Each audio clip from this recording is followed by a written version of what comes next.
what a day! What a lovely day!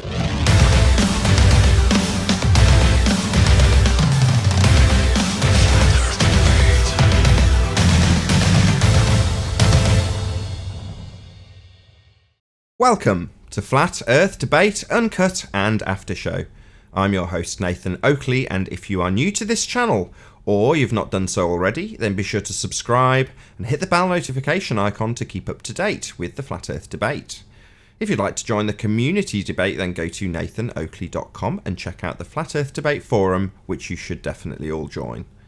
If you'd like to support the channel, there is a super chat that runs alongside each of these shows while they premiere. There's also a PayPal, Patreon and crypto link in the info box below the video. Now, before we kick off the live show, I do believe we've got a presentation that Quantum Eraser wants to give us. Can you hear us, QE? I can hear you. Okay, so I'm hoping you've scurried together and got together a little presentation on Sean Little G. Is that correct? I did. I had to find it after my pristine Honda pictures that you didn't show. You'll have to see the last show to understand what the hell John's on about. Yeah, I mean, as much as a Honda's a lovely car, it's not really for my audience. No offense. I think they're mostly Lamborghini people. You love a good yeah, grunt. yeah. Tell me when it's up. Yeah, you're up. Go ahead. Yeah, so Anthony pointed me towards this little show over here. This was on Jose Clown Show with Sean G, and everyone's calling him Sean Little G now.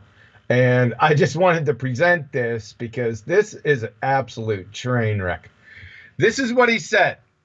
Sean Little G. Because Newton's law of gravitation as a force can be used to a certain extent, which is also my understanding, I don't have to look at it as not a force, but as a bending of space-time, because I don't understand general relativity. So therefore, as far as I'm concerned, I don't have to look at it as anything besides a force. I mean, you should be institutionalized, sir. We're going to get to that. So let me just tell you, this is an analog to what you just set up here. So because all you know about combustion is phlogiston, which is also your understanding, you don't have to look at it as oxidation reactions because you don't understand chemistry. So therefore, as far as you're concerned, you don't have to look at it as anything besides phlogiston. That's what this nonsense here is tantamount to. You friggin' retard. You, sir, need to turn your tricycle in at the next depot and report to the who and where the fuck am I institution. Immediately. Thanks. Have a nice day. Very good. Shout out to Sean Little G. Now, we're also joined by, on the Google Plus panel, Chocolate Sane and Paul. How you doing? Hello. Hello. Very good to have you. And we're also joined by a whole bunch of people in Discord who I'll get a proper introduction for when we start up the live show, which I'll start in a couple of minutes.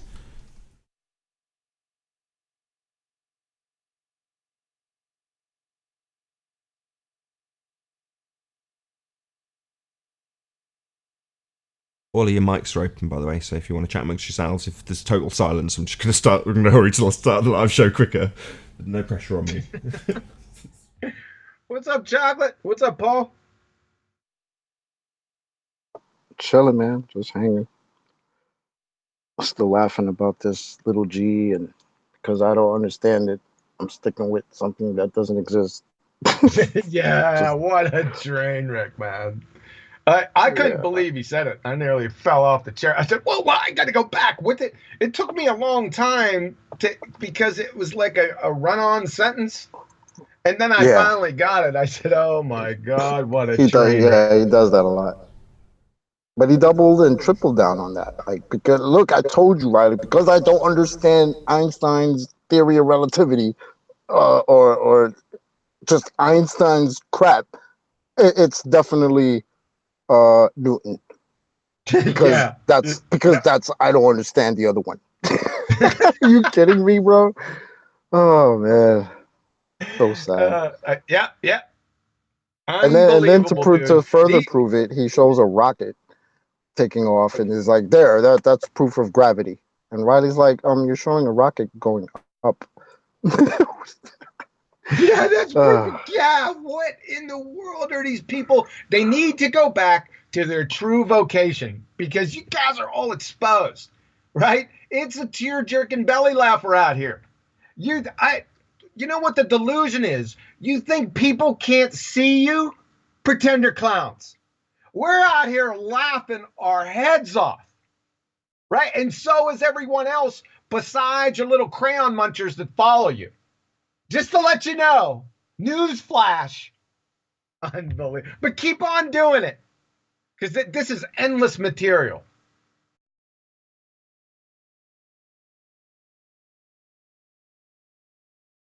Oh, what a day! What a lovely day!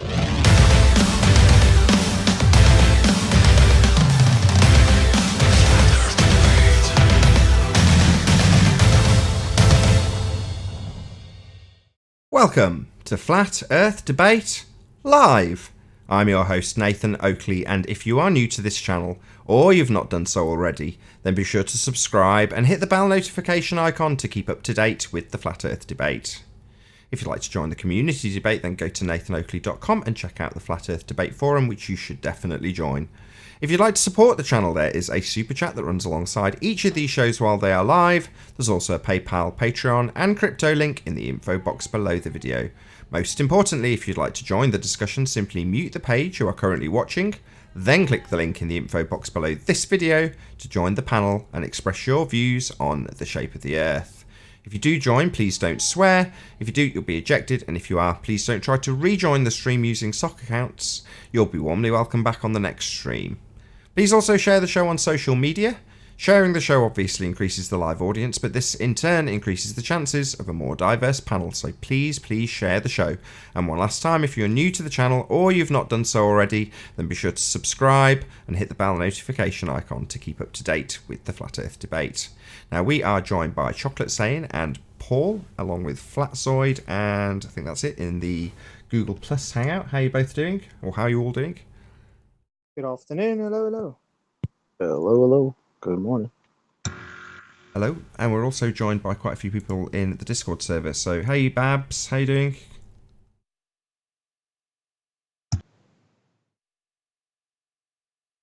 So slick with Discord. So slick. Right, well, we're going to start as we mean to go on, so I'm hoping that you guys in the Hangout will ask a few of the housekeeping questions, and that'll spur some of the people in Discord to actually answer some questions and enter into debate. So who wants to kick us off? Flatzoid, you've got your mic open, go ahead. Wait a second, Flatzoid, before we start. During any pre-show, I'm not saying anything ever again. Every single time that I start talking in the pre-show, I get cut off. Every single time. I'm not doing it anymore. If there's a pre-show, I'm not saying a word. Oh, what got cut off? By me, you mean? When I start... Heck yeah! Every single time. I could not say anything during the beginning part of the pre-show or the middle part, but as soon as I start talking about something, and I was really into it too, I was getting back into it, right? All I heard was, welcome. So the past 3 minutes, no one heard me.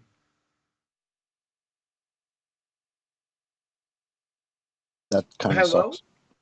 It's only a minute and a half intro. Every single time, man. No, I'm telling you, it happens. I got a large chunk of it, time. I promise. I got a large chunk of what you said. Okay, sorry about that. Go ahead, move on. Right, Flatzoid, do you want to kick off the housekeeping questions? You're listening up in Discord. Any scientific evidence of gravity?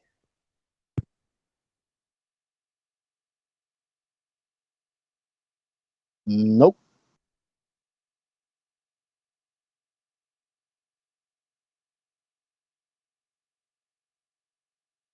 Just nothing but silence from Discord.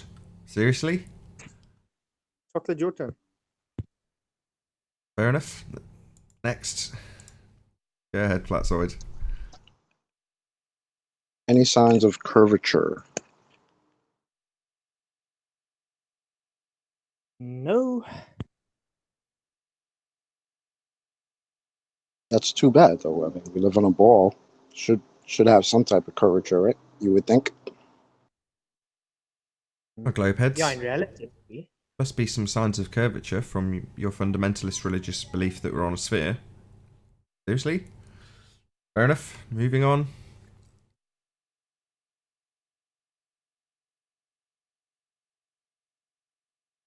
Well then, any signs of axial rotation?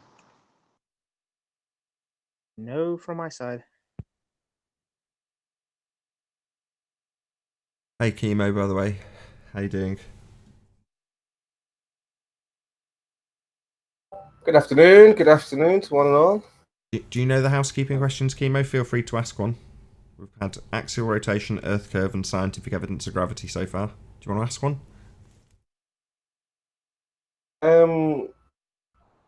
Any evidence of gas pressure around the container? No. Anybody? Anybody with a sphere belief?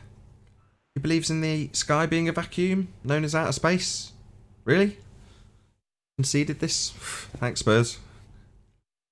There should Platzoid? be one But they here now. know this. They know. We'll get into I think it they after know Spurs. though by now. I think you've done a good job in highlighting what they have and what they don't have. I think it shows, the work hasn't gone in vain, right? So the people now are aware of their, once upon a time they didn't know where they were. They thought they were on a spinning ball.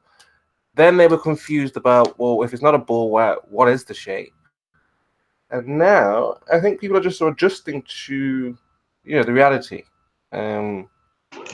Personally, I It's just think a you got it belief. wrong. I think once upon a time, everybody accepted the world as it was presented to them as flat and non-motionless. And then some people came along and said, hey guys, the floor is actually spinning. You live on a ball. That's what happened. Just small correction. It's either non-spinning or motionless, not non-motionless, because that would imply it's moving. Well, I'm not Right, dizzy. right. Sorry to be pedantic. No, it's all good. Any evidence of the distance to the sun? I'll do one. No apparent distance.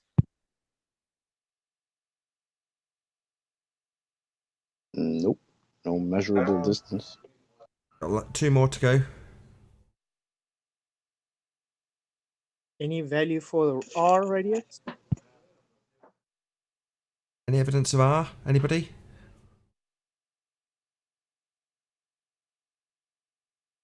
I'm asking. I mean, make no mistake. When I'm with the ball earthers, I'm asking them, how do we know the size of the ball? Is it assumed? Do we have an actual measurement? And then they started to talk in degrees. So I asked, how do you put a protractor on a ball? And their heads just went, and everything just went into chaos. So they said, you have to imagine putting the degrees on the ball. They said, literally, I have to imagine how you would put the degrees on the ball and work it out like this. It's not something you can do in reality. So, it's not like we're not asking. We are asking. We are seeking answers from these guys. But a lot of it is in their head. Like, it's what they imagine. So we have to imagine what they imagine. So if we can imagine that the Earth is 25,000 miles all the way around, well, it's not difficult to imagine the sun being 93 million miles away, right? And things like that. But again, that's the imagination, not reality.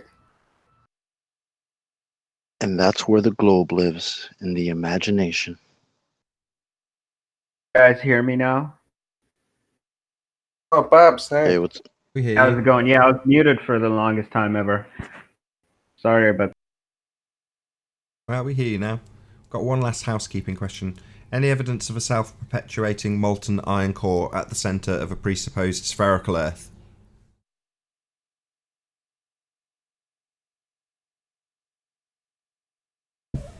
Nope.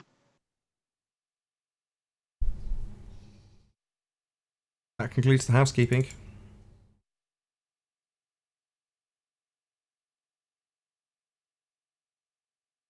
What I wanted to say, Nathan, I was going to ask you the other day. We say things are obviously obvious, observably. So, when it comes to things like design, is it obvious and observably whether something is designed or created, in your opinion? Is it obviously What do you and respond to observably designed and created? Is that what you're saying? I'm asking, how would you see it? Do you see it that things are not obviously created, or they are obviously? Yeah, Is it there's obvious a way now? you can tell. It's called functional sequence specified complexity.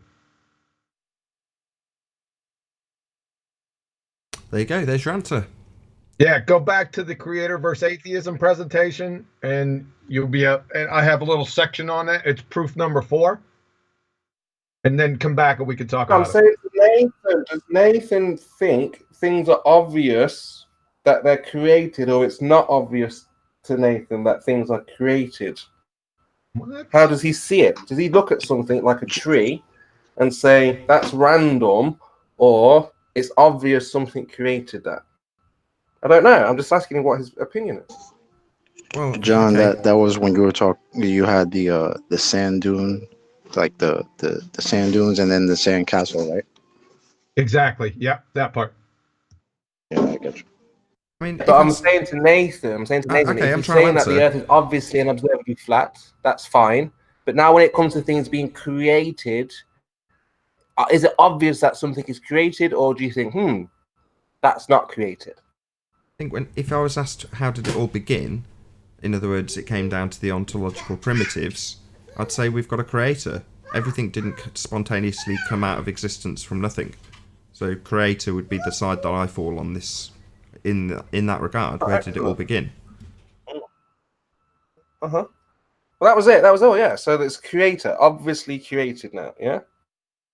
Yeah, that would be my answer Right. to based on the ontological primitives and the demonstrations given by quantum principles. That's then not obvious, is it? If you have to demonstrate it, I wouldn't say it's obvious, no. and that it's not obviously and observably created to you. Once you understand certain things, then it becomes obvious, but to your average Joe, no. Okay. Well, that was it. That was it. Or that was all. That was all.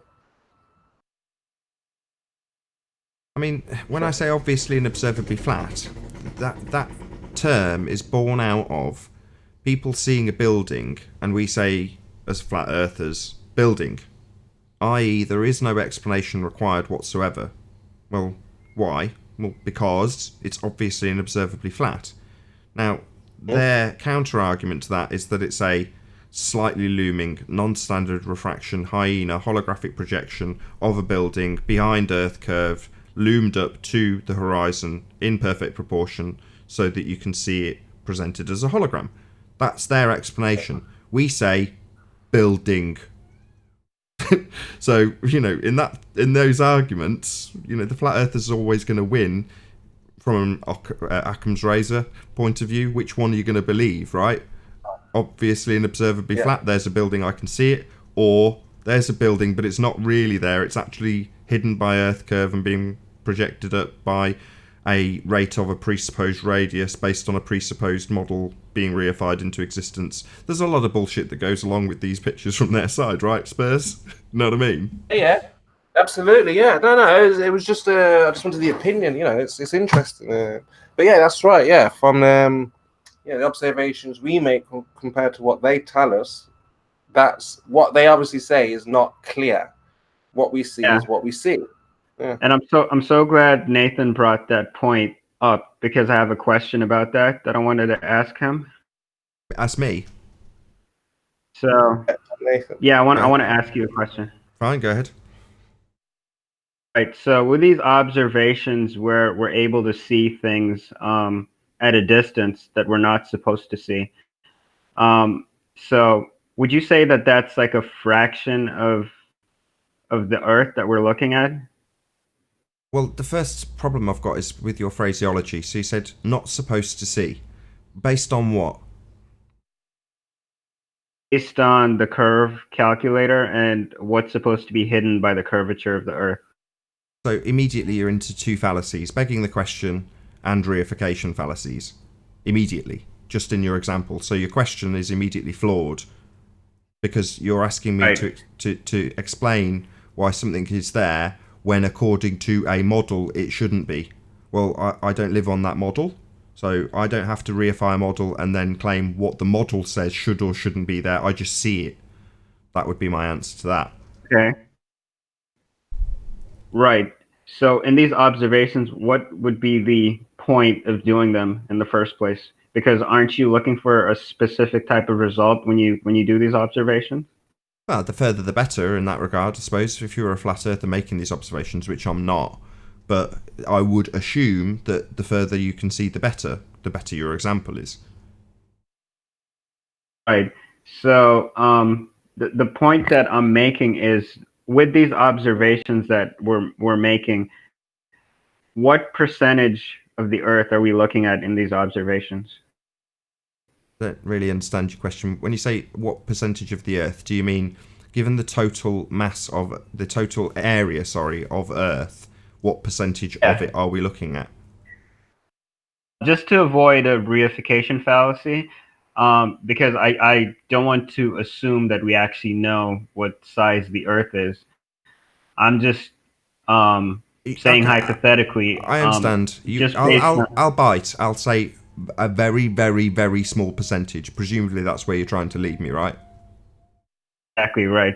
So the problem that I have with these observations is that we're looking at a very small percentage of the Earth, and we're basing the entire Earth on that small percentage. So is it really an accurate deduction to say that the Earth is flat just because this percentage of the Earth looks flat? You know, that's not the whole Earth that you're looking at. You're just looking at a small percentage of it. No, I mean obviously you You're take not into. looking at the whole Earth. I would take fluid dynamics into account first and foremost. So big shout out to Beyond the Imaginary Curve. Water proves it's flat.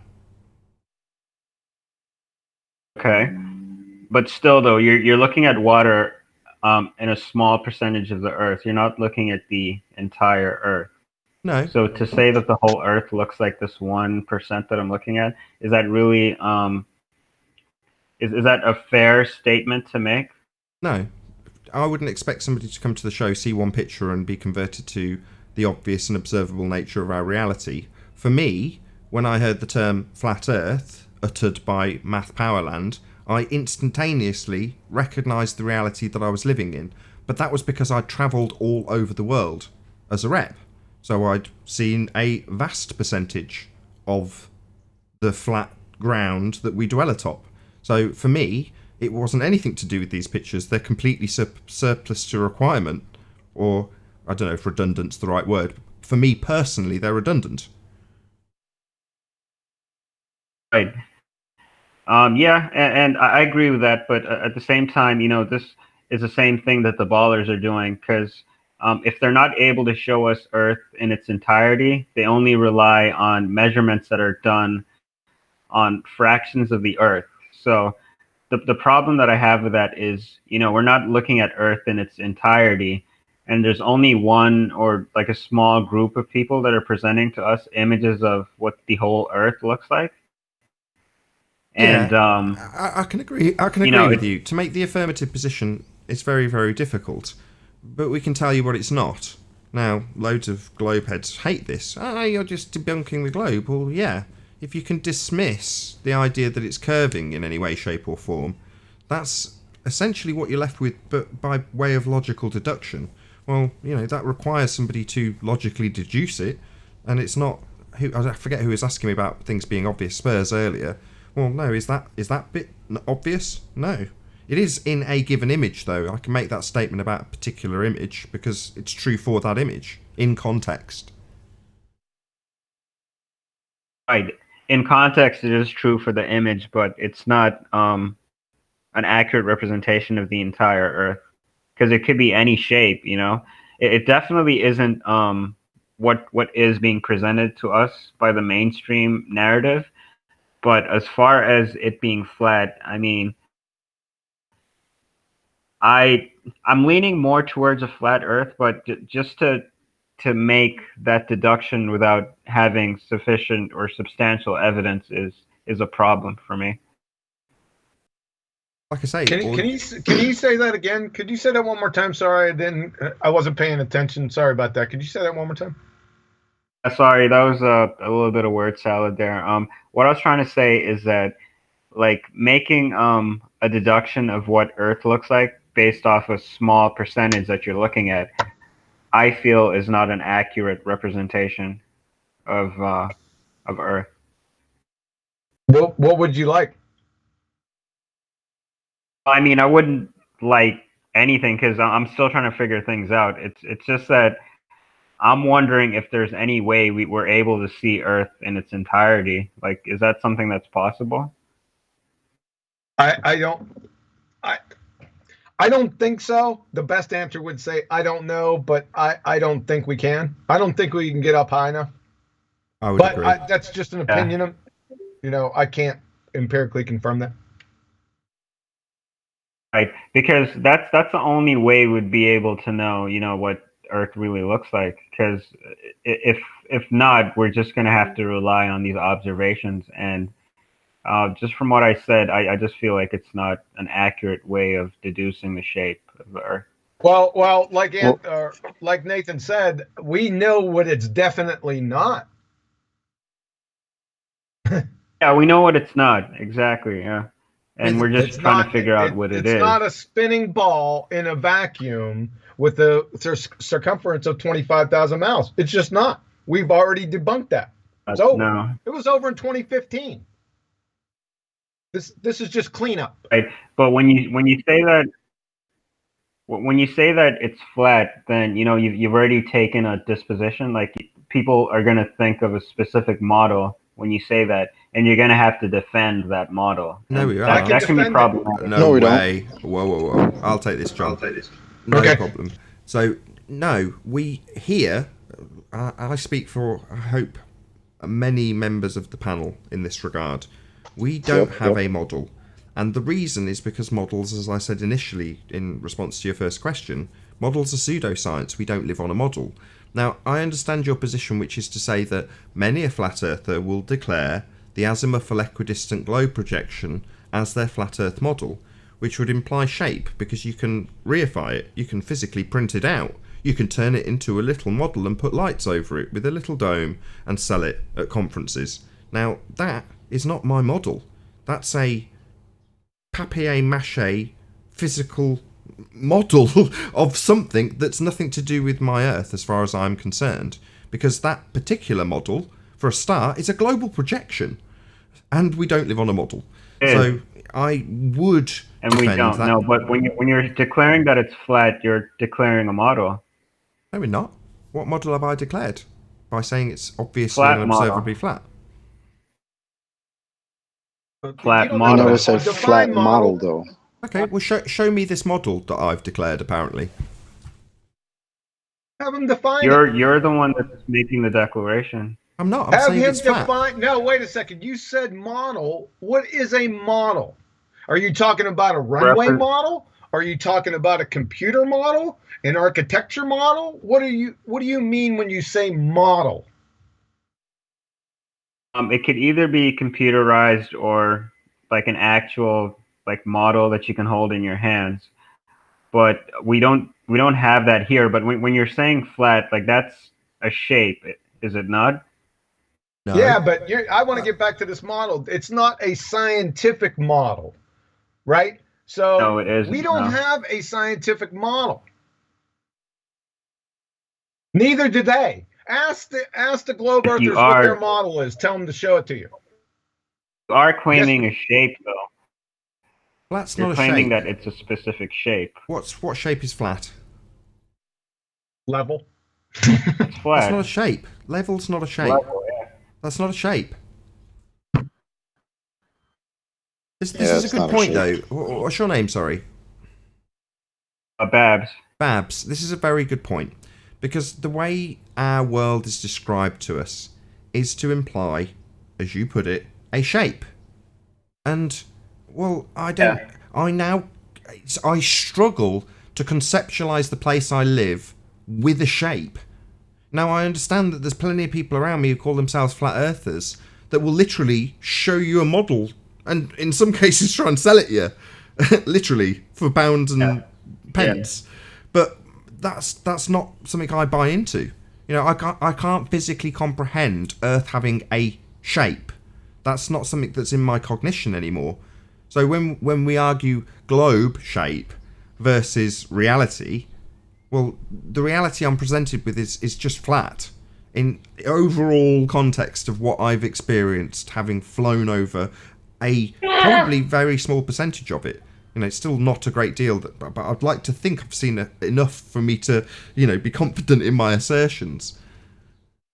But shape, I don't know. I don't perceive the place we live as a shape.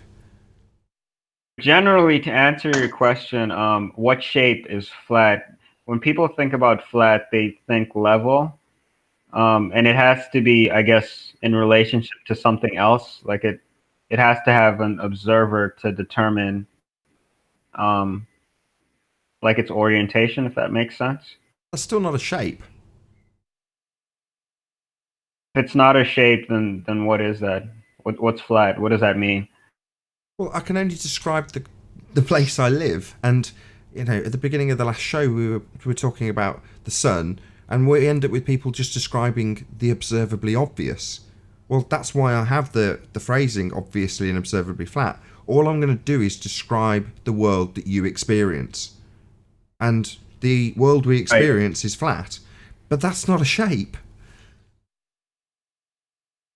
Right. But just to labor on one of the points that you made earlier on something that the globers do is when we're able to see things far away in the distance that we shouldn't be able to see, that's when they have to come up with explanations as to why that's possible, like super looming or superior mirages and stuff like that. So when we have that same problem when we say that that the Earth is flat, because when the globers start saying that certain things are being obstructed in the distance, and we have to explain how that's working on a flat surface, we need to come up with similar sort of explanations to them just to explain what we're seeing. Hold on, let me take this. No. Okay, so no, you don't. When we're saying about how we want to see the debate going forward, we say we want people to make a claim, offer their support, and then somebody rebut it. It's as simple as that. So if somebody was to put in front of you an image like the one that's on screen now I'm going to pick this deliberately because it's kind of not contentious, it kind of is, but I'll keep the contentious bit away from it. Why? That's the image on the YouTube page. Oh, you can't see. It's just a picture of the sun. I can see it. I'm on YouTube right now. Perfect. So you can see that the sun's got this little bit at the bottom above the hard line called the horizon. Now, if I ask you to explain that on a globe for the sake, or explain that on a hexagon, right? You'd go, why? Why do I have to explain it? And I go, because I just say you must explain this. There's no necessity to explain anything unless you're either making an affirmative claim about it. So for the sake of argument, when I look at this boat and it's got a mouth, now I could demand that you explain that on a model. I could add that into as a caveat. That's rational, yeah. That is rational to ask for an explanation for that. Okay, well, tell me this. Why do the sunflowers in the middle of my bed, my flower bed outside, why have they not grown when the ones on the outside edges have? Go, explain it in detail on a globe. Go. Well, I mean, I wouldn't have the answer to that. Why not? I demand that you answer it on a globe. Can't you answer this on a globe? Then my sunflowers prove a flat Earth. You can't explain this. How could I possibly know that? And how could I possibly... Yeah, like how would I possibly know why that happened? Why is it reasonable for you to just tell me that you're not going to explain some nonsense claim I'm making. But when it comes to a flat earth claim with some picture of something, I should suddenly have to have an explanation for it as a flat earther. Why is that? Why is it acceptable for you to just say, no, I'm not explaining that nonsense on a globe, but I should have to explain it on a flat earth? Why? It's because you've declared that the ground that we're on is flat, so you're going to have to explain why things are being obstructed on a flat surface. I would have to explain why things are being... sorry, if you present a picture, I would say, what's your claim regarding this picture? Because it's not my picture, it's not my claim. And if you come along and say, why is this happening in this picture? I don't know, I'm not bloody Cluedo. I haven't got a clue. And why should I explain it? It doesn't change the world that I present when I do present my evidence and back my claims with evidence. That's me making an affirmative claim with evidence. But if you come along and shove something under my nose and go, debunk this, I'll just say, no. What's your claim? What does it prove? And you go, it's obstructed. Yeah, I can see that in the picture. What's it prove? And you go, well, it's obstructed by earth curve. And I go, oh, right, back to the original question you asked me, Babs. Why is so much missing based on a model? Well, then the claim that follows from the person demanding I explain it uses a reification fallacy and a begging the question fallacy. I just laugh at that and go, this proves nothing. Certainly doesn't prove your point that we live on a sphere. So I haven't had to explain anything, and I've taken a giant dump on the claim that's come from the other side. They say there's an obstruction. Well, why is it obstructed? I don't know. That's my answer. I haven't got a clue. Wait a second. This is just a shifting the burden of proof fallacy. This is fallacious. You said it was rational, Babs. This is a fallacy. You don't make a claim and then ask somebody to explain it. I mean, that makes no sense. What am I going to go up to the gas station? I didn't make the claim. You guys made the claim. I didn't make it. I'm not done yet. How is that rational? I go up to the gas station and I ask a complete stranger to explain this claim that I have. I mean, that's preposterous. Because you've made a claim and you need to explain the claim that you made. Yeah, that's yes. You need to be able to demonstrate the claim that you're making. Right. So when you put a picture under my nose, it's your claim that it's being obstructed by earth curve. Now, if you just put it under my picture and say, why is this obstructed? I go, I don't know. And I'm not making any claim. I'm saying, I haven't got a clue. Have you got the... I'd start asking you a few questions about, have you got all of the temperatures? Have you got the air temperature, the water temperature? Do you know how heavy the boat was? All of those sorts of things. I could ask all those questions and see if I could come up with a ad hoc explanation for a random picture that you show me. But it's really kind of meaningless. But when you put the picture on and then make a claim, I'll pull the claim apart based on what evidence you provide to support your claim. But shoving something under my nose... Go on.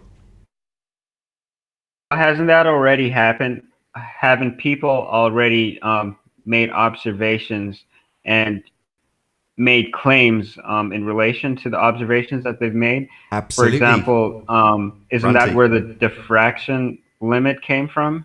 Yeah, the reason why we're not able to see things, or things get obstructed from the bottom up due to a diffraction limit. Wasn't that made on the premise of someone going out and doing observations and presenting them as a flat earther? Yes, brave souls that they are. People who go out and put their neck on the line, making affirmative claims, often from a reasonable position of incredulity. They don't actually know what's causing the effect. They haven't verified it with scientific experimentation, but they'll make the claim anyway, often just to see what the reaction is, to see if it leads to a more conclusive actual point being made, or a discovery that's already in existence, it's just not highlighted, like the diffraction limit. So yeah, these things have come off the back of flat earthers going out and making positive assertions and having them rebutted. So yeah, there's going to be plenty of pictures flashing by here that started off life with somebody saying, this proves it's flat. Now me, when that happens, I suck my teeth. What have you done to validate that claim, my friend? Because it's going to get debated about, but that's what the show's all about. And it has progressed information. But going forward, do I want to make positive assertions based on very limited data? Probably not, but plenty of people have, yes. Right. Babs, can I ask you a question? Well, I mean, I Just let Babs Ask you a respond, and then question. you can go ahead, Chocolate. Go ahead, Babs. I'm sorry. Sorry, go ahead. yeah, no, I'm happy that Nathan actually clarified that for me, because I was under the impression that he accepted the explanations that were provided for bottom-up obstruction. I was under the impression that he accepted those explanations and wasn't skeptical about that. But go ahead, Chocolate. Well, let me just respond to that first. There is a list made by a guy called Tim Osman, or goes by the name of Tim Osman, of all different things that can cause demonstrably bottom-up obstruction. Now, there's a whole list of them. Now, in order to verify what actually causes the bottom-up obstruction in a given photo, you'd have to do a huge amount of testing to rule out all of the things that you've got as a potential independent variable. So one by one, you'd have to go through them and try and validate them. Now, in the case of a given picture, you'd never come to a single independent variable that's going to cause the effect. There's an enormous amount of factors that could be taken into consideration. Now, that's not to say that you can't isolate down a given set of those circumstances and put them all under control and only vary one to cause an effect. But what you would essentially be building your way to is the theory of whatever effect that you can find if it's a natural phenomena. For example, this sun on screen. So what we are seeing, that effect, could be described as a natural phenomena, but you've got to try and figure out the cause of it. Now, does that mean that along the way you'll find incremental things that cause an effect, but isn't the overall picture? Of course, but that's when you get to scientific theory. Well, we're at the stage now where we're way past baseless assertions about pictures we take, but we have established that there's a million and one different things that can cause these effects. Now, we'll detail them and how they work and give demonstrations of them. Those have all been done, there's playlists made, and people can see that these are real effects being caused by X. But does that mean that I will assert that specific one thing when there's a photo on screen? Hell no. I'll just point out to the person, normally a fundamentalist religious zealot, who says it's Earth curve, their single cause. I'll ask them to validate that cause. And they can't. They're never going to vary and manipulate that which they assume is causing the effect in the picture. And neither can I, because I'm not going to go through the effort of isolating every single effect that can cause what we see in a picture. There's just too many. Miles too many. Just to confirm what you're saying here right now, because I was a little bit unclear about a statement that you made earlier. So do you agree with some of the explanations for why things are obstructed on a flat Earth? And why doesn't it bother you when you see things that contradict your initial hypothesis? I haven't made any hypothesis, but give me an example of the contradiction. We'll start with that first. So what's contradicting what? For example, if my hypothesis is that the Earth is demonstrably and observably flat, but when I make an observation and I see bottom-up obstruction, that's a contradiction. Why is it? My initial hypothesis. That's not a hypothesis, by the way. Yeah, it's not a hypothesis, but why is that a contradiction? It's a contradiction because it doesn't match your initial claim. Because on a flat surface... No, Babs, that's only a contradiction because it's going against what you were told the reasoning behind the bottom-up disappearance is. Right? It's also an affirming the consequence. I don't know what the reason is. I don't know what the reason is. I haven't said that I know what the reason you have, is. though. In your questioning, the way you phrased it right at the start, we're back to this again, was how much shouldn't be there. So you're saying bottom-up obstruction. Well, immediately what you're saying is one thing is in front of another, but the very thing that's obstructing, in air quotes, is a position that's an apparent location. So the obstruction, in air quotes, is being caused by the apparent position where the sky meets the ground, or you could call it the vanishing point, right? So you're saying things at the vanishing point have disappeared. I don't see an issue with this until you say there's so much missing because of a model. Exactly, and that's what we clarified initially, that I was making a reification fallacy. But just to make things clear, I'm not a glober, so I'm not working with a predisposed idea in my mind. I'm just trying to figure out why certain things don't match your initial hypothesis. And to answer what John said, that this isn't a hypothesis, isn't a hypothesis a supposition or proposed explanation made on the basis of limited evidence as a starting point for further investigation? So by saying that the Earth is Wrong. observably flat, isn't that a hypothesis? Wrong. Tell him, Nathan. No, you're How trying is to. it wrong? Well, because you're trying to establish with the hypothesis the cause of an effect. So the Earth is flat is not an effect. No, but this is not a cause and effect relationship. Then it's not a hypothesis. hypothesis. Used You in just cause and answered effect your own relationship. question. So yeah, but you're saying hypothesis. This isn't a hypothesis. That's the bottom line. You said he already said that What it's would not a you cause say and it effect. is, a Hold on. declaration? You said it's not a cause and hold on. You said it's not a cause and effect relationship. Ipso facto, it can't be a hypothesis. You just contradicted yourself. A hypothesis only applies to cause and effect relationships. Yeah. You betcha. Yes. Okay. So this would be more of a declaration than a hypothesis. Right. Got that right. Yeah. Declaration of fact. Earth is obviously and observably flat.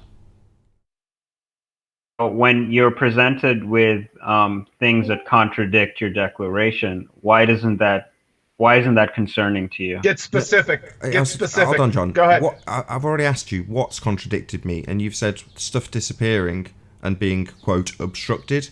And I said, what, at the vanishing point? Well, that's not a contradiction to me. That falls perfectly and logically in line with my reality. Things at the vanishing point, vanishing, shock, horror, not a contradiction to me. Anything else that I should be appalled by? Define vanishing point. The point things vanish. Did you hear me? That things vanish. The point that things vanish? That's something that only applies to these specific types of observations that we're doing here? No. Or is it something that applies to nature in general? Yeah, everything will have a vanishing point. It's also known as the angular limitation of an individual item. Its angular limitation is absolute and always applies. So, yes. Okay. Okay. So no contradiction. However, so far. You did say that there's several reasons why we're seeing these effects taking place. So, does the vanishing point? Can the vanishing point be attributed to all these effects that we're seeing, or is it something that's separate from that? You have to get specific. What effects? Okay. I'm trying not to make declarations here, but I'm gonna have to. Like when we're seeing mirages and things like those, is that something that only takes place at the vanishing point? No. It doesn't, right? No, you can have mirages that aren't taking place at the diffraction limit. But that is another effect. Right, and mirages. Exactly, and mirages do appear to obstruct things in certain situations. I'm trying to avoid using these terminologies because I don't have examples to present, and I know you're going to ask me for that. No, maybe not. This is fine. Don't worry. I'm not going to put you on the spot and demand that you present some mirage evidence to prove that it's something that exists. I'm confident that it does. However, do you agree with what I'm saying, that in some situations we have seen obstruction that has happened due to miraging? Yeah, I mean, when you say obstruction again, you're talking about something that's obstructed by what? It's not literally obstructing it, it just appears to be obstructing it. Okay. Yeah. I mean, all of these examples in the globe world specifically require a reification of this arbitrary designation of horizon to the position where it appears the sky meets the ground. That position will be called Earth curve or hump or whatever you like. The point that Earth blocks your view, well, that is an obstruction, a physical thing in front of something else. But it's only applicable at the point where things are their smallest. And when they're not, we've gone through explanations, not necessarily applicable in every single instance, where the diffraction limit is more applicable against the deck because you have a more limited angle. So things disappearing bottom up into the vanishing point, I understand why it happens. I've done it myself with my own equipment, and I'm satisfied that that is a thing. You know, it's not something that's going to go away in a hurry, and I just now understand how to explain it in a reasonably concise way. So those are real effects. Can I specifically, like a lot of globers want me to, pin one thing that contrasts a reification of Earth curve as the cause of any effect in a picture where something, as you put it, is obscured? Well, no, I can't. There's going to be a million different things that could possibly be causing that. But I know what it's not. I know that the point where the ground appears to meet the sky isn't the leading edge of a reified model. I know what it's not. Right. But how is this different from what the Globers are doing? For example, they have a reification model that they're working with. So when we're able to see things based on their model that we shouldn't be able to see, and they're forced to explain, why that's happening with all their different terminologies. Isn't that the same thing that's going on here? Because we're sort of making a declaration, and when we're presented with things that are contradictory to that declaration, we have to explain, what's going on, instead of just saying that we see it because we see it. We have to explain, why it's being quote unquote obstructed. How is that different from what the Globers are It's doing? not. Because It's they not. do the exact same thing. It isn't. You're absolutely correct. And my hat is off to people like Ranty Flat Earth. They do it all the time. And I'm one of the people who is challenging what they assert as a cause of an effect. So, they come under the most stick because they're the ones sticking their neck out, not me. I'll challenge it. And I do. Doesn't matter what side you're on. So, yeah, those people are doing exactly the same thing. The only difference being that they don't have to reify a model in order to make their assertions. They can just make an assertion based on study of effects and them matching up with what they see in their lens. Now, is that definitive? No. Is it logically sound? Yeah. Can you agree with it once an explanation's been given? Yeah. Or you can apply your fundy belief and say, no, that's not happening at the vanishing point, diffraction limit, whatever you want to call it. That's actually my Earth curve that's getting in the way. At which point, well, you're dealing with a zealot. You can't give any explanation to that person because they've only got one cause, and that's always going to be the cause. So the fact that we've got 20 is just going to have the effect that it has, which is them listing them off going, we just say this is Earth curve, simple and true, averaged down to one fundy belief. What's that you say? What is it today? Angle of attack? Ha ha ha. What is it tomorrow? Dirty air? Yeah. Okay. Well, fine to make that assertion because people have made those claims. What they're looking for, Nathan, I was going to ask, they want an equation for why things So they have a number, don't they, of distance, and like Babs is saying, they can go back to their calculator and calculate what should be missing, how much of the building should be missing. So, I mean, I don't know. Do we say to them, disregard mathematics, numbers? You can't calculate how things disappear on a flat Earth bottom up. Well, equations only describe. Number one. No. Number two, you don't know all the variables. See, you're out of context because we're looking for explanations, not descriptions. And you don't know all the variables anyway. In every single observation that I've seen, globe Earth observation, you don't know all the variables. You don't know what you don't know. And the things that you do know, you can't encapsulate all of them into a single equation. It's impossible. It wouldn't tell you anything anyway. That's what I'm saying. That's what I'm asking. So it's kind of telling the ball earthers, forget about numbers, mathematics. You cannot have an equation for this model. That's what they're asking for. That's what they're looking for. A consistent number that gives them the same results kind of every time. So you're looking for an equation for a reification fallacy. Good luck.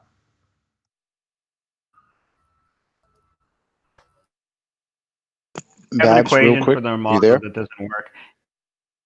Say again, Babs.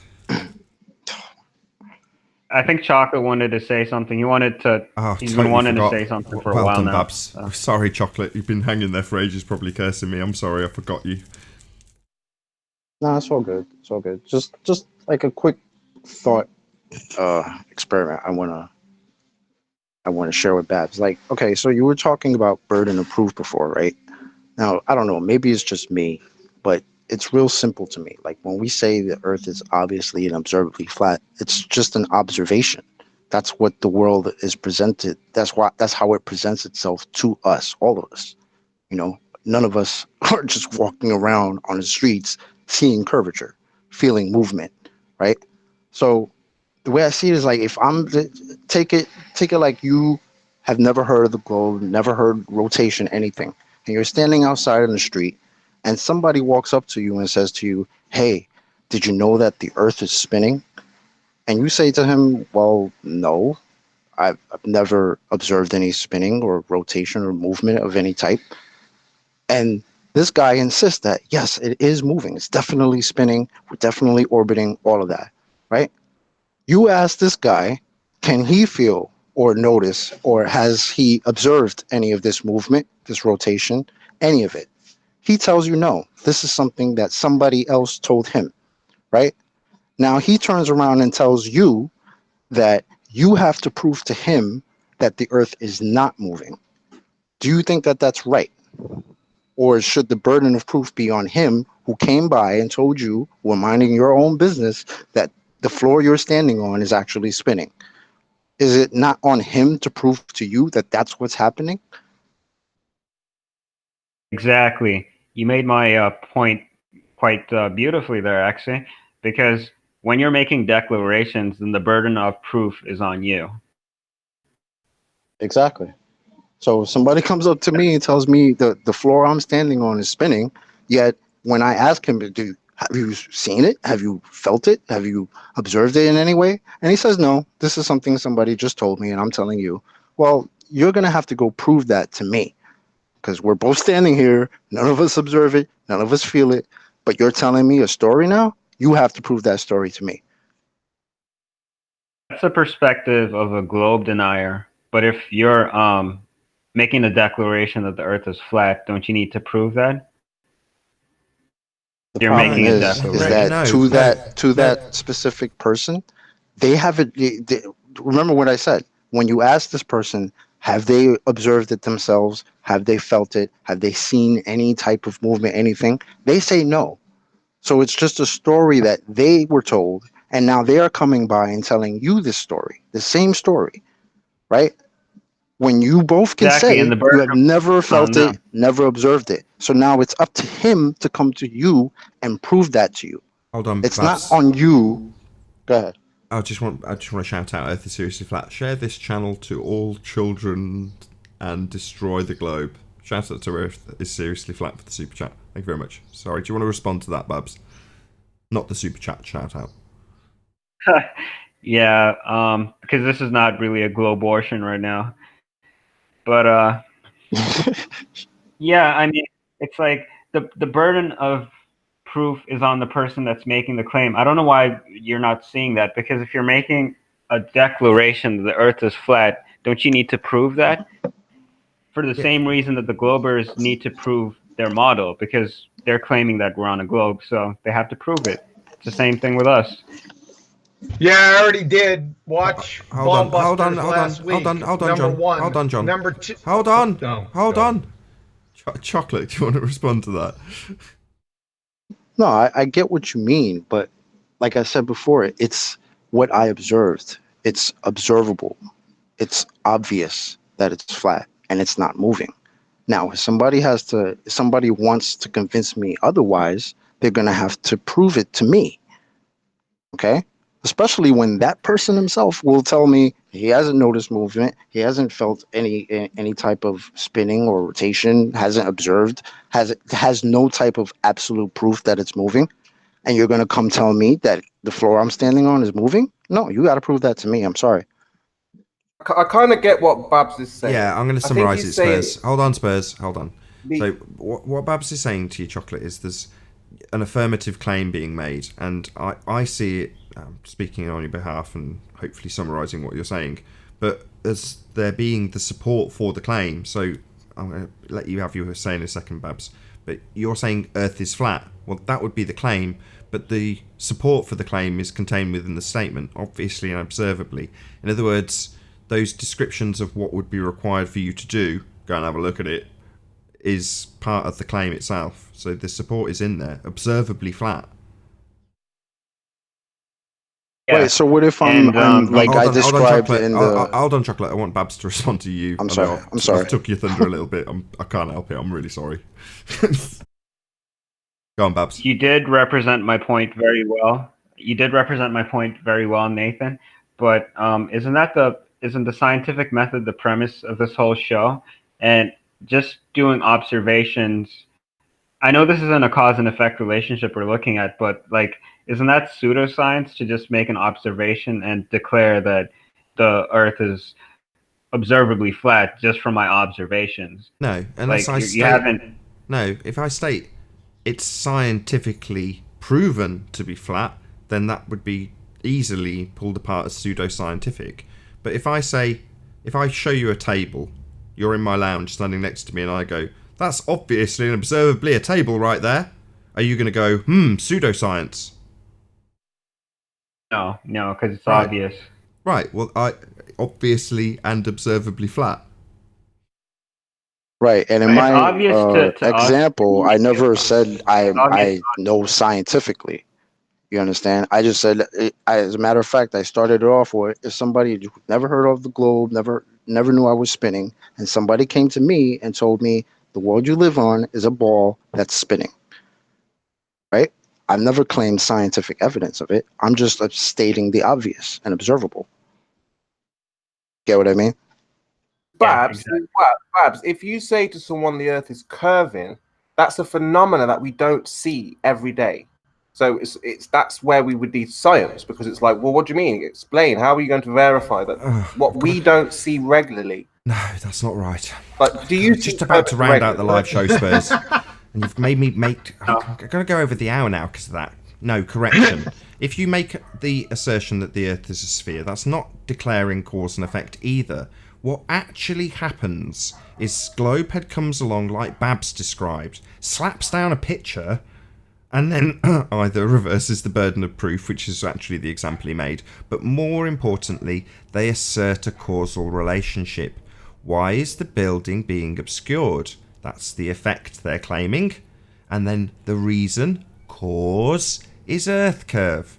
Well, that absolutely falls under the category of science. That's why we would demand at that stage scientific evidence. Now, us making that's not right. If we see a building being obscured, That's not a phenomena, is it? We understand things are obscured because they are obstructed. But now if someone is saying... Go ahead, Chemo. I'm agreeing with you. Go ahead. I'm thinking this is not a phenomena here. So usually when we see things obstructed, like over a hill, we understand why the reason is. So now, you know, this is a phenomenon now. We're saying that there is curvature here, but we don't observe. Something's happening that people don't usually see. So to us, or to me, that's like, whoa, the Earth's curving. So now this is where you would have to test this or demonstrate this. Okay, we'll deal with this in the after show. Earth curve is not a phenomena, but we'll deal with it in the after show. A massive, huge, enormous thank you to all of you who've tuned in on the Nathan Oakley live stream for hopefully smashing the super chat, liking, commenting, sharing, subscribing, and all that good stuff. Be sure to check out nathanoakley.com and the Flat Earth Debate Forum, which you should definitely join. Stay tuned if you are watching on the Nathan Oakley 1980 premiering stream, as there will be an after show to follow. I've been Nathan Oakley, a massive thanks to all of today's live panel, and I'll see you all in the next video. Oh, what a day! What a lovely day!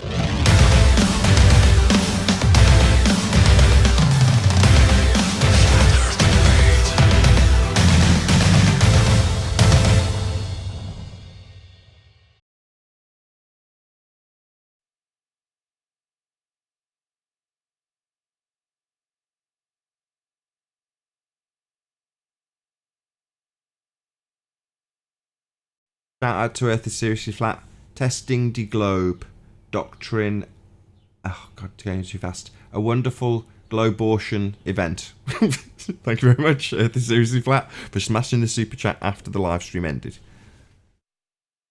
Globe don't fit, you must have quit. So, Spurs, it's when there's a cause asserted that we would demand that they apply science. The cause is Earth curve. There you go. When they assert the cause is Earth curve, that's when we make that demand. Earth curve, or banana curve, or any other curve is not a phenomena. Sorry, Spurs. I've got to get that. Again, if me and you see a ship go over the horizon, disappears bottom first, what's the usual understanding of that? You tell me, you make an affirmative claim. No, I'm not saying that. I'm saying it's normal when we driving, you know, like when we saw things going over that hill that time when we were driving somewhere, we said, look, it's disappearing bottom first. That's normal. We don't have to question that, do we? We just say it's going over a hill. So if a car's going over a hill, do we say, is that curvature or is that flat? Why is it disappearing bottom first? So when we see something flat, something disappearing over something disappearing bottom first over something flat, well, I think that's what the problem is. What's the cause? What's happening here? That's what I just said to you. Right, and when you say that the cause is like a mirage or something like that, is that a natural phenomenon? Yeah, that's a natural phenomenon, all right. Now let's see you science the shit out of that. What's the cause of it? Oh, you're going to narrow down all those variables. I'd like to see you try. Because there's so many different variables, so you can't pinpoint it to one thing that's causing. Oh, but they do. Earth curve. And that's where the problem lies. Right, they reify their model and tell you how much should or shouldn't be seen based on their model, and the cause of the effect that they're claiming is an effect is Earth curve. It's just zealotry. There's no other word for it. Right. And all of this seems obvious to us because we've been looking at it for a while, but there are certain people that are new to this discussion. And why is it that, it's not obvious to them? How come they're not able to see it? That was a from the very same perspective as we are? very subtle transition to you being part of us. I don't know you, Babs. You've come with no credits. To be fair, I'll give him a couple of props. I right. actually know him. He's on double secret probation. Yeah, you're on probation, mate. Don't lump us in with you just yet. Doctor knows who I am. I've been around for a while. Oh, yeah. Yeah, I know him. I know. Well, Chocolate's on double secret probation itself, so. No, chocolate's Wow, definitely. by association. Wow, John. Chocolate's definitely cool. You can't argue with that. That's cool. Whatever. Yeah. No, he's cool. He's cool. He asks good questions, though. I'm only joking with you, I Babs. give him. There is no group. We can all go to No, hell. I know. It's just me and my super chats. No, I'm only joking. But yeah, I mean, I've been on other panels before, and like when this is a problem that I've been observing for a while now. When flat earthers are forced to explain, what's causing these phenomenons that we're observing, and they can't do it, I see that as a problem. I kind of get what you're saying. This is the thing, but we have to say we don't know. We have to be honest. We don't know why. I mean, like Nathan said, there are many different reasons, and you'd have to, remove each variable. But that's being honest, Babs, isn't it? That's saying we know it's not because of curvature. So, what the cause is would need. It's a question. So you do research, right? Has it been researched? Exactly, right. Well, I see this very differently to you, clearly. So you see this as a problem. I see this as wonderful. It's like being 5 years old again, finding out what things are, having a look at your world and figuring it out for yourself. The problem is that the people who claim to be flat earthers are put into a position by the zealots who oppose us of explaining things that they may not have any interest or desire into looking into. Well, figuring out that you've been lied to about where you do live just leaves you with a world of wonder that you can look into and try and actually figure out what does cause some of these things that we see in our world, which is fascinating. But there's no demands placed on me to explain some bloody fundies picture that they shove under my nose these days. What causes this? I don't know. No idea. What do you say causes it? Earth curve. And then I just bend them over, pull their pants down and spank their ass and laugh at them when they go away at the end rumpusing. I kind of think he. Well, And again, at the end of the day, if we're making an observation, I look at a picture and I can't explain what's going on in a picture, and you want to tell me that that's Earth curve, that's nice. Well, does that picture explain? Does that picture prove in some way or another that we can have gas pressure without a container? Does it prove in any way that there's axial rotation? Does it prove in any way, shape, or form that we have some type of self-perpetuating molten iron core at the center of a presupposed spherical Earth? Are you kidding? No, And you need each Well, one I of was those looking at it. parts for us to actually live on a ball. So you can have your little picture with boats disappearing. That's nice. Where are all the other things that go along with that picture? You know what I mean? That's the way I see it in my head. I was I looking kind at of it said more so from sorry, the Babs. context of a debate, because like when we're going to these debates and we have to defend our position, I would much rather point out the things that are wrong with the globe than have to defend a position.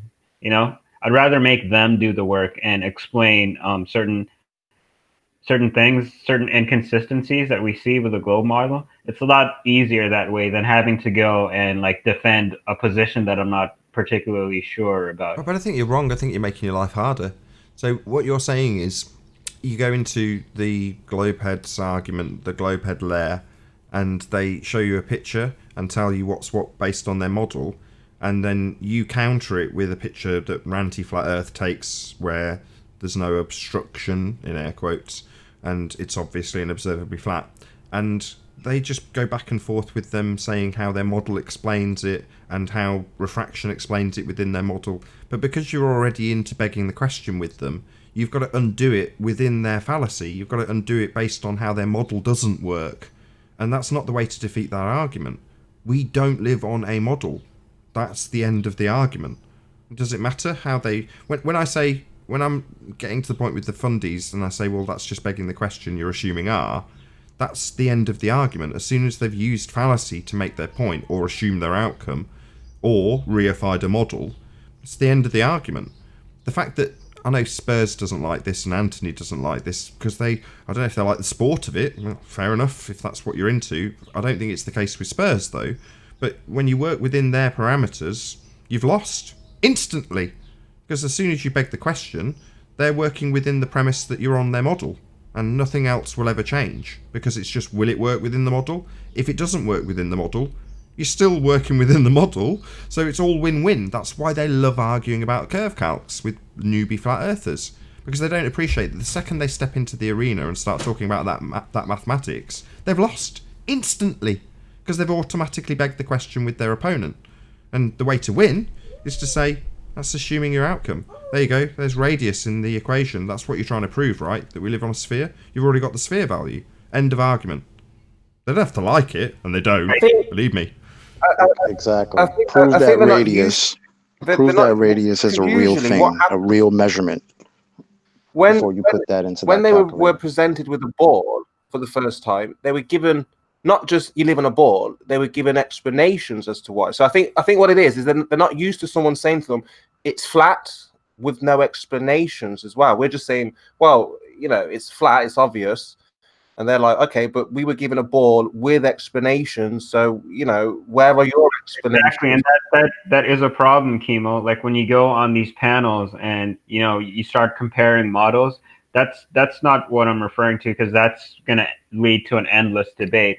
I was referring to specific things like when they claim that their model Earth has a radius, and I asked them, how is that radius determined? The burden of proof is on them.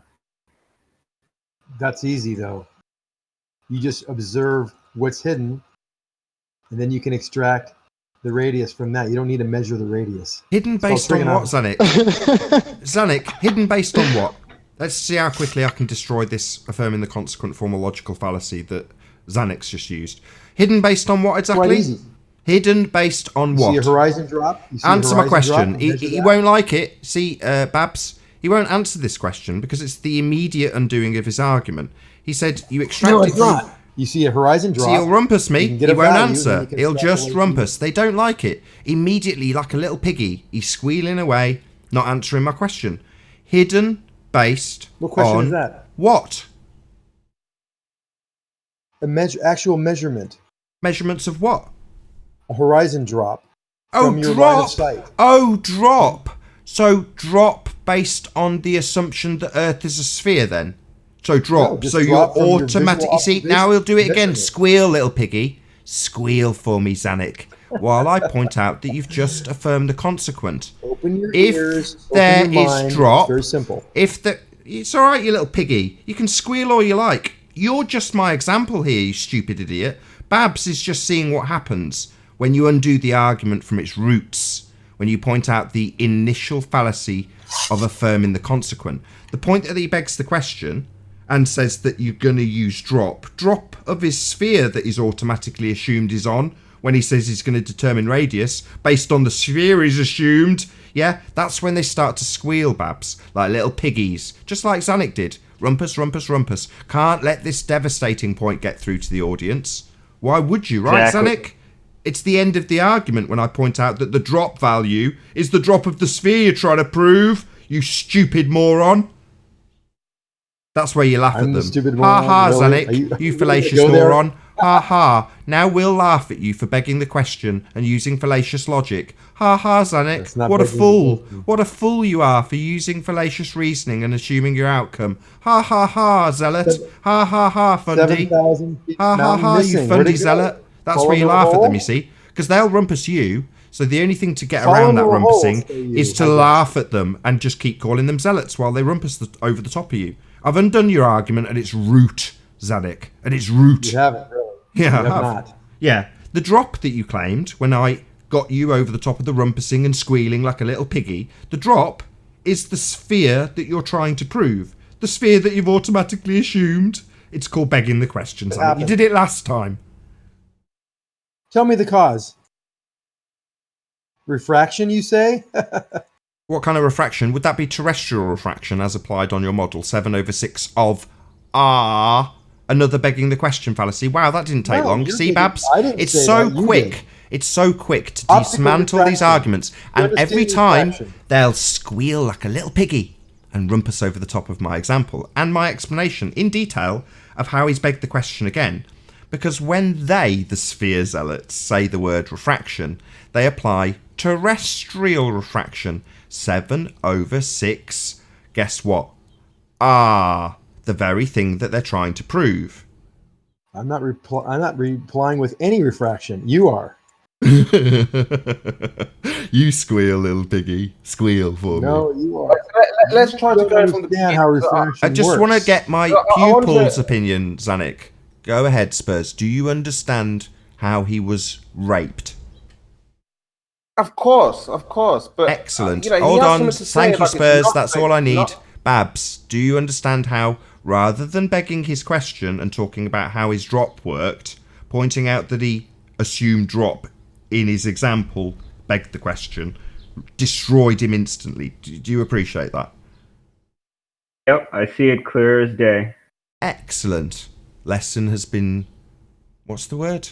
Concluded. How he thinks he's not, Nathan. If you please. I don't care what he thinks. He's a zealot, Fundy. That I just said. That's where you laugh at him while he rumpuses. Ha ha, Fundy you make an zealot. Fallacious observation logic. and I'll do it then make a again. deduction. He's doing it again, so I'll do You it. make a Ha ha, Fundy You zealot. make a hypothesis. We've took apart your argument. It was based on fallacious logic. Didn't take apart if I could anything. say it. All you do Fallacious is logic, rumpus. You're the one Fundy. rumpusing Ha ha me. ha. Rumpusing will ensue with me calling I you a can't Fundy say 5 words based on without your you fallacious talk logic. like Ha that. ha ha, Fundy. Stop rumpusing it, Ha go ha on. ha. Yeah, stop You rumpusing. have no Zanuck. game. You have no information. You have no knowledge. What are you actually Yeah. saying? Yeah. What will Really? then follow? Really, Zanuck? Patient. I'll just Come on. point have that no out as game. well. I'll just point that out as well. What will also follow is a barrage of ad hominem attacks. Right. So we have refraction that happens to be about an index of refraction happens to be 1.3 in water. In air, less than a thousandth. So how does that affect 3,000 or 5,000 or 7,000 foot of mountain being missing Missing based from on an what? observation over Missing based on 123 what? miles? Missing based on what? Zanuck, first of all, What happens? the size. No, Zanuck. No. Before all of that, the ball. Who measured the ball? How do you get the number that you got? It's called trigonometry. You look at the top of the mountain, and if it's down, Oh, yeah, but, all right, hold on. That's not a Slow down, measurement. Hold How on, do hold you on. do Let's it? have it. Spurs and with a Zanuck. Let's see how with well a Spurs level, does. with a theodolite, with an optical tool. What do you want? What do you want to use? Anything. How? So I'm standing at the shore. Okay, so then what? 1 mile away to how am I going to get the measurement? 123 miles away. So how do you measure 123 miles away? You drive there, or you look on a Google map. You can find a Right, distance. okay, Zanuck. Who's done this? Your friend Jay Tolan has done this. I don't know anybody who's been around the entire ball and measured it. I'm showing you an observation, and you're talking about measuring the entire ball. But the ball, Zanuck, you know how big the ball is, right? The size of the Earth. We do by the one observation. We can infer that it is 25,000 miles around. That would give us an R. Infer it. We can measure the shadows of the sun at high Tell me noon. how you do this. How do you do it? I'm Step by telling you step. how you do it. What?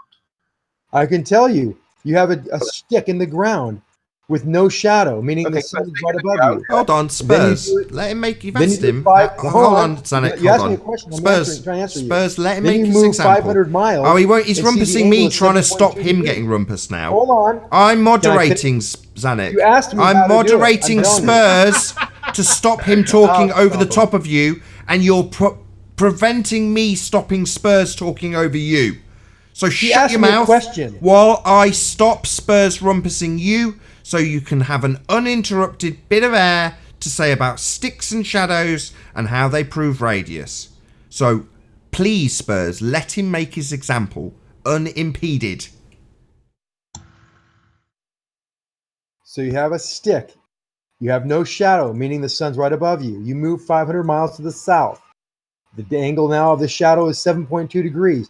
You then infer that there has to be a circumference of the Earth of 25,000 miles. Or, if the Earth is flat, the sun has to be 3,000 miles away. Do you not agree that those two conclusions have to be true?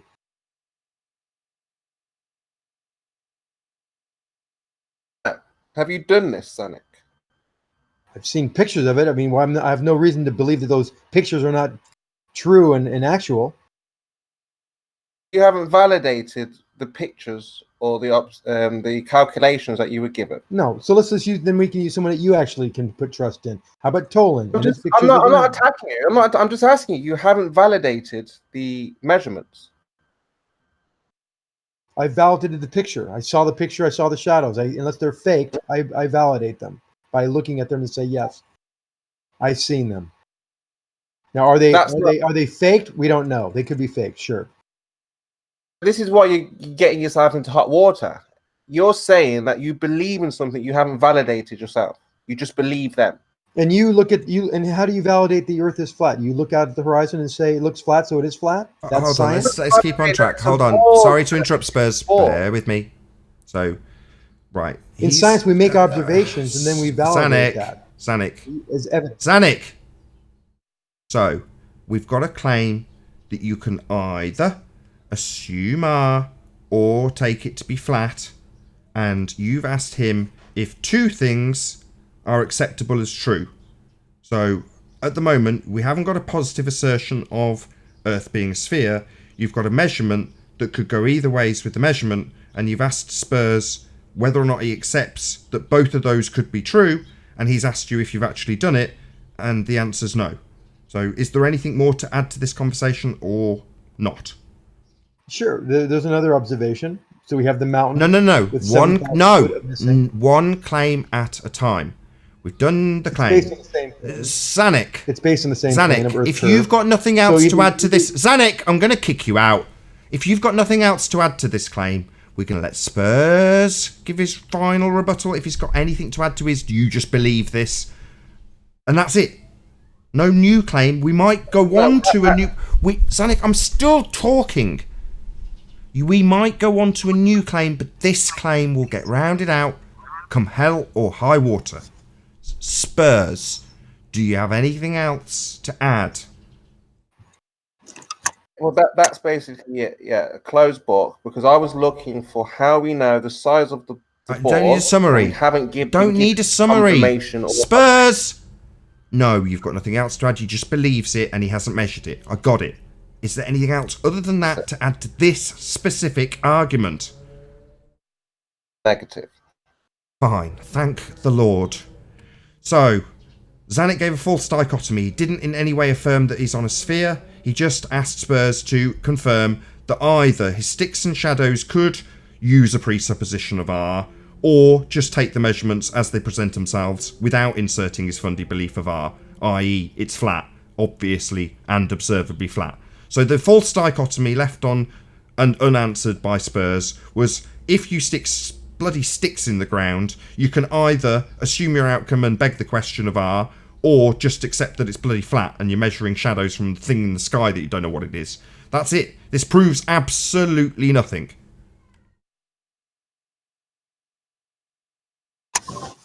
The second is disproven by the sun not being 3,000 miles away, also easily measured. Is this a new claim? You've got a measured distance to the sun. That's how science works. You make observations, then you take measurements, then you validate them. Claim support. That's not how science works, but go ahead. Support. It does. So now we have the sun. If it is 3,000 miles away, we should be. It doesn't. We should be able to start over. How do you measure the distance to the sun? We take two positions, two known positions, and a right angle to the object. We can trigonometry figure out how far away that object is. It is not 3,000 miles. All right. What type of trig? What type of trig are you using? We're using an inverse tangent. What type of trig? Spherical or planar? In this case, we planar. Let's see the equation. Inverse tangent. Okay, you're using planar trig. Hold on. Hold on. Opposite over adjacent.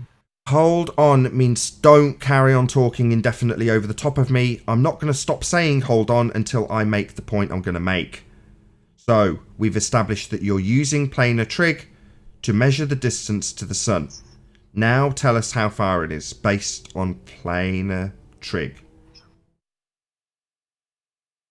We use other objects, but we can use Just give me the distance. the moon. Give me We a can use number. positions on the Earth Distance. to determine A number. 93 million miles away, or 380 times farther than the moon. No, you're just That's wrong. your claim. Give us the equation now in live stream.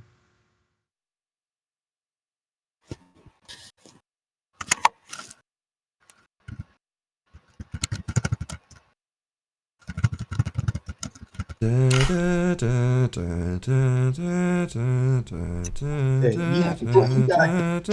rates are asking for equations. I'm just writing them down. I can just tell you it, but you want to have them written down? I'll write them down. Yes, I please. want the equations, and I want every single variable in that equation defined.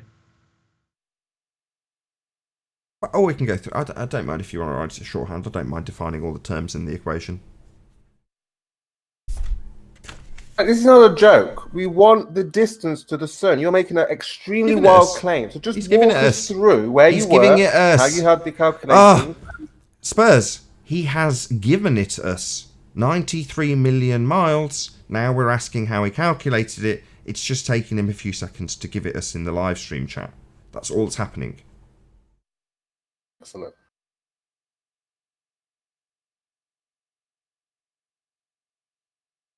How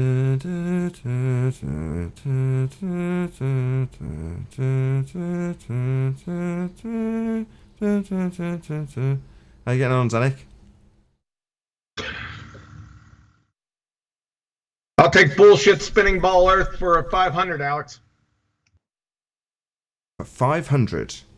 What letter denotes the spinning ball presupposition for 500? Amen. Oh, I'm sorry. I've only got R written down. You fail. Amen. Not the right answer. I gotta take care of something real quick with work. Hold on a sec, guys. Sorry.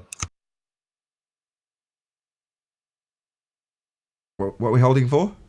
I can barely contain He's got myself. something with work that he has to take care of. He's going to get somebody else to pick up the cans alongside of the road so he can go ahead and give us the equation.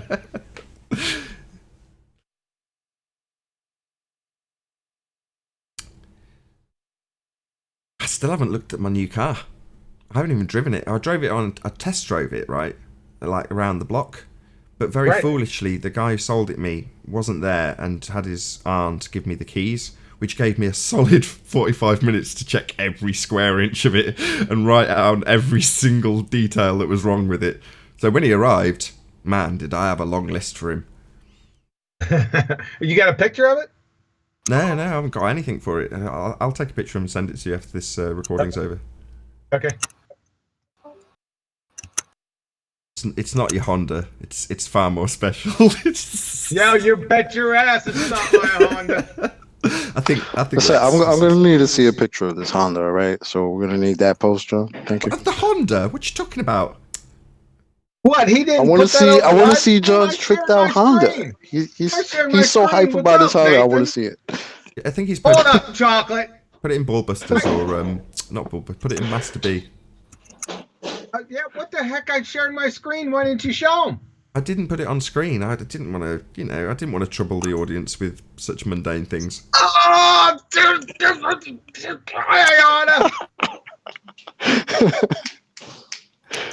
It's all good. Are we ever going to? I mean, we've killed enough time talking about cars. Is Zanik coming back to us with this equation? He just knows it's got R in it, doesn't he? It doesn't have R in it. It doesn't have R in it. I got to get a bunch. To get the sun with one measurement, I have to get 3 different measurements to get that value. That's just takes more time to put it down. You bet you are. Show us that orbit. Show us All that you need. parallax. Well, I don't have the actual. I don't have the data so I get the moon, and then I get from the moon I get the sun. But that's okay. If we do it the right way, we have to wait, a full year to get an angle from one part of our sun. Yep, told you orbit the sun. The Earth is spinning around the sun. Yep, that's what I was waiting for. Yeah. So you got an R in there. Well, we get an angle change. I don't know where the angle change comes from. It's just called Why drought. is the angle of the sun Zanik, different at in autumn as it is in spring? Why is that? Right, because you've got it presupposed spinning. Okay, well, you're not going to accept it anyway. I know, you don't understand. Oh, sorry. Did you say we're not going to accept it? You haven't posted it yet. Is this? You said, how do you figure out distances to objects? You said the moon and the sun are the same height. I can measure the moon's distance. The sun is more difficult. Right, I'm going to dissect this, right? So immediately he failed when he said he was going to use planar trig, because he won't be using planar trig, he'll be using spherical trig. He's just confessed to that by explaining that he's going to be using the presupposition that the sun is being traversed by a ball Earth, i.e. by his denotation of the seasons. So we already know what his presupposition is. Now it's time to laugh at him. Ha ha ha, Fundy. Fallacious logic again. Ha ha ha. Yeah, begging the question all over the place, man. Not really. Just get a measurement. Yeah, of really. the moon. Not really. Location. Kinda, but not A really. measurement of the moon. I don't have them handy, but a moon measurement from 2 different locations. It'll give you the distance to it. Simple. Yeah, do you know what this is? Hold on. Do you know what this is, Zanik? This is why. What is this? This is why Red Rhetoric won't come here. This very example. Because you will not accept the data or the calculations that are being brought forth. No, we won't accept the begging the question fallacy. That's what we won't accept. There's no begging, Which part? Which part? You haven't shown us anything, Zanik. Which part? In a distance without measuring. Which part? Which value? Which value do you think we won't accept, Zanik? Which value? Tell us which. You divining our thoughts now. Is there a particular value that you think we won't accept? I'll tell you the accepted value that you have that I would rape you with. It's called R. No, I don't need R. Okay, show us. All I have is 2 observation points and an angle. What do I need? What else do I need? This is your example, you stupid dick. Don't ask me to make your example. Just write down. Just write down the maths. Distance. Show us the R so we can rape you with it. We don't need the R. We need the distance. So show to the us. moon. So show us. Show us the maths, my friend. Just show us. Show it so I can rape you with it. You need to prove ours, Anik, because otherwise they're not going to take any of your triangulation. Yeah, that's why Reds won't come here. That's why. Yeah, Don. That's why Don's Reds on won't fire come here, lately. Zanik. This is the reason Reds won't come here. Because he knows the moment he enters this arena, we'll pin him down and force R into him. Like you're trying to fight now. Yeah? Just write those maths down, my friend. Just show them us. Just post them in live stream. Show us. Show us. I know the space measurements are more interesting, but they don't even trust the shape of the ground that you've done the bottom length of the triangle on so far, do they? At the bottom length of the triangle? What, a curved bottom? That doesn't sound well, that's what I mean. That's not a triangle. You need him to Triangles prove don't have curved that R's bottoms. true. Sorry, Dawn. Simple stuff. Triangles don't have curved bottoms. What are you talking about?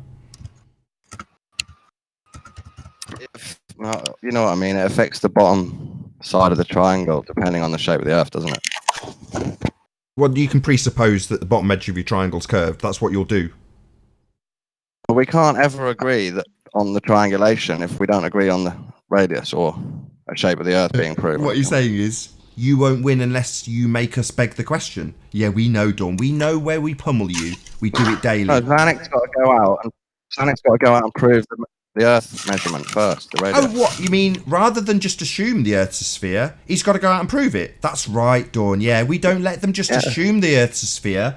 We demand that you prove it before you just assume it. Oh my god, is this so devastatingly terrible to you fundies? I know. You just want to come here and beg the question and say, look man, there's drop on that horizon, and that's what I'm going to use to derive R. What's the drop? You say, well, it's on the sphere that I'm assuming it is. Right? That's what you think's acceptable because you're fundies. Not Chocolate, to check your Dawn's Skype. credit. Chocolate, check your Skype, man. Dun dun dun. Breaking Honda news. I'll tell you what. I'm just helping Zanik. If he wants his triangulation to get through me. Nathan's net, he has to prove R first, right? What, prove the Earth's a sphere before assuming it's a sphere? Yeah, that's right, Dawn. Well, it's Hang on, proving hang it on. before proving it. He's not assuming. Well, yeah, I guess he's assuming that someone's measured it already, right? Like 15 minutes ago, though, the claim was just using triangulation. That means 2 points, two observation points, and then looking at the sun, you'd get the distance to the sun. So this was claimed like 15 minutes ago. What happened to that? Why is there now R and the moon and this and that? That's where I'm confused now. Fundies, man. Fundies. Just to get the two angles at the bottom, you need to kind of know R. It helps, I think. Although Globus would probably argue you don't need to know R to get the angles right on the bottom two corners. Well, then you're using planar trig, like was asserted strangely enough by Zanuck, but he doesn't understand trig, clearly. I don't know how easy it is Yeah, to so- measure an angle to a moon from the ground. Do you know what I mean? When you don't know the full shape of the ground. It's real easy, but then what you do is you then bend the bottom edge of the triangle, don't you, Dawn? That seems very fallacious. Not sure. That's how it works. Well, We just need two angles on one side. Well, given that you're trying to prove that the ground is curving, do you think it's reasonable to just bend the bottom edge of your triangle? That would just be assuming it's curving. Oh, I see. Yeah, you're right, Nathan. Yeah, I I'm agree right, with Dawn, you. You're damn right. I know I'm right. That's why I'm sat here smug, declaring that the Earth is obviously and observably flat, and you twitchy fuckers come along here and squirm like pigs and rumpus all day long. Even if you trust that they've measured the two angles right, you need the bottom distance, don't you, or the bottom side? Yeah, we can get that. We can just measure. Yeah, that's easy. The bit that's not so easy is On flat proving Earth, that it's... If you assume Earth's flat, which you guys do, you could measure the distance to the moon with that I method. can just run a tape measure across something that is flat. Well, let's say it is flat. You could measure the distance to the moon on flat Earth with the triangulation The method. problem is, Dawn, that let's say I measure... Let's say that something is just flat, right? Like a hall, right? I'll run a tape measure along that, and the fundies have got such an indoctrinated belief that they'll tell me that floor's curving, Dawn. Does this sound familiar to you? I mean, I'm not putting this on you or anything, but if I was a religious zealot and I was indoctrinated to believe that the only cause of things disappearing in the distance was Earth curve, and I showed someone a floor, they would tell me, because they're so indoctrinated, that floor must be curving. And that happens all the time. Oh, yeah. But when I make this example back to a fundy, yeah, they go, oh, seems unreasonable. And I go, oh, right, go check out some of the comments on the angle of attack video taken in a table tennis hall, where they tell me that the floor is obviously curving because something's disappearing in the distance. Personally, I actually claim blur on most of those videos, blurring from the floor, not curved floor. Blur? Blur, yeah. Blur? I know it's an original one, but I think that's more to blame for the feet You know what? disappearing on a I shiny might floor. put that into the housekeeping. Any evidence of blur? Any evidence of an Antarctic ice wall going around the whole of the Earth? No, none. I don't claim that though, Dawn. Did you not know that? Any evidence of a great sky container holding the gas pressure in? No, I haven't claimed that Oh, either. gas pressure, John? Really? I haven't claimed that either. What are you going to straw man the shit out of us for the next 10 minutes? What's this all about? What's my straw man? Well, I've just come up with two of my own housekeeping questions on the spot. We don't claim either. So that's a no then on those two. But we don't claim those things. What are you talking about? We're not claiming. You know the everyone claims housekeeping are just an questions, iron right? core, They're do not they? claims. So, Dawn, you know the housekeeping is just questions, right? They're not claims. We can help him out though. They're just questions. Where have you got this I idea got that the an ice question. wall from, Dawn? What is this other flat earthers asserting such nonsense that they don't have any validity for whatsoever? It's just a housekeeping question. I really didn't expect anyone to be able to say, yes, we do have evidence of that. There were questions that are set up for you to say, no, we don't. I mean, this is a good set of housekeeping questions for you. I mean, I would approve of that question. If you were to go around asking other flatties any evidence of your ice wall, I would chuckle along and give that what video it a is. like. Yeah, I'm just turning it around on you. Yeah, on you. I'd like that video and that sentiment, if I'm honest, Dawn, because there's a lot of bullshit spouted by flat earthers also that will just go around making shit up. Any evidence of relative density causing the direction of up and down constantly across Earth? Yeah. Scientific evidence. Yeah, Anthony's got an experiment on his channel. Have you not seen it? I don't know, I might have. Is it on Riley's? Yeah. Yeah, that's not what I meant, though. I mean, the up and down scientific evidence that relative density can cause all Dawn, of that. when down Riley put phenomenon salt into the across glass, did the egg move? Yeah, I just answered him. Yeah, it's shown on Sleeping Warriors channel. Check it out. Okay, so Right. we have got evidence for the third housekeeping question. This is good. We could do the show now. Oh, you starting the Dawn show too? Let me just think of two more housekeeping questions. I will round out this after show shortly, Dawn, but I am going to give you genuine kudos, right? I know I gave it in the last show, but I listened to it back and sent the quote to John. I was truly impressed with you yesterday, Dawn. I'm not just saying that.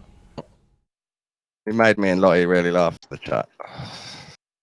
I give you props too, Don. Like you were actually speaking with some common sense, man, and I got to give you props for that. Definitely. I mean, I could meditate on his idea of math and think to myself, maybe there is, he's just saying that stuff is inherently measurable and it's just waiting for a measurer. And like, that's kind of God's, we're here as God's measuring fingers to measure what he made, and we just call it math. So I could think like him, but I don't really. I think math is a language we made up to measure. Yeah, without the measurer, there can be no measurement, right, Dawn? Yeah, he's a major in mathematics, so I think they might have taught him that philosophy at university. The best part of that though was somebody asked him where's the math in mathematics, and he said the first four letters, and it's like those are letters, right? That's not math; those are letters. I was totally joking when I said that. I've got one more housekeeping question. Any evidence? Oh, there he is. Go ahead, Dawn. Take him out, Dawn. Go on, Dawn. Let's see your last housekeeping question. Go on. Any scientific evidence of the backside of the flat Earth moon being seen? What? I don't understand the question. If the moon's going round above us, I expect to see a backside, even if it's not solid at some point, unless it's an independent moon for everyone. I've heard this question before. He's basing it off of the azimuth model, where the moon is represented as a sphere, but we don't really know what the moon is. Oh, let's say it's a disk or a hologram. I'm just expecting, to see the other side at some point, because it can't be independent for every person. So if someone runs around the other side of the AE map and looks, they should see the other side. Dawn, three of your questions. That's my theory, anyway. Dawn, three of your questions are based on the presumption that we adhere to the azimuthal equidistant global projection. We don't. So ice walls. No, nonsense. The only one with any validity was your relative density. Check out Sleeping Warriors channel and you'll see your housekeeping question made redundant very quickly.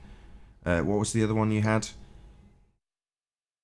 The back side of the flat Earth moon. So even if it is just a hologram, I expect to see the other side at some point or something. Sure. So yeah, you're basing that on presumably somebody's depiction of what the moon is in an azimuthal equidistant projection model, right? No, whatever it is above flat Earth, I expect to see ask me what another it is. side. Ask me what it is. I know you don't specify what it is. Right, so I'll try and adjust my house. So you're saying you want to see the backside of something that I don't know what it is? Well, that makes no sense here. I mean, like I say, go forth into the world of flat-tardia and challenge these retards, because there's plenty of them on flat Earth, and say, "Oi, flat-tard, any evidence of your ice wall?" I'd watch that show and give it a like. Well, it's an old thing. I wanted to restructure it into housekeeping questions for a laugh. Fair enough. But yeah, I don't know is a good answer to a housekeeping question, I guess. Yeah, I don't know what the moon is, so, explaining away why someone else has modelled it in some particular way, I don't care. I have no idea what it is. Same goes for the sun, But the question is just, is there any evidence for seeing the backside of it? So, not knowing isn't answering the question. But you can just answer no, though, can't you? Because there isn't any evidence. But there's also no evidence of seeing the backside of a reified sphere moon in a heliocentric model. So who cares? Can't be a sphere we've moon. got a couple of photos. Here we go. Got a rebuttal. They both look different, obviously. Hold on, Don. Got a rebuttal, apparently. Can't be a sphere moon and reflecting the sun's light uniformly. That's a contradiction. How would that be a contradiction? I don't understand. You can't have a spherical object reflect light uniformly because of the angle of incidence. Simple. 60 level optics. 60 level optics. Yes, sir.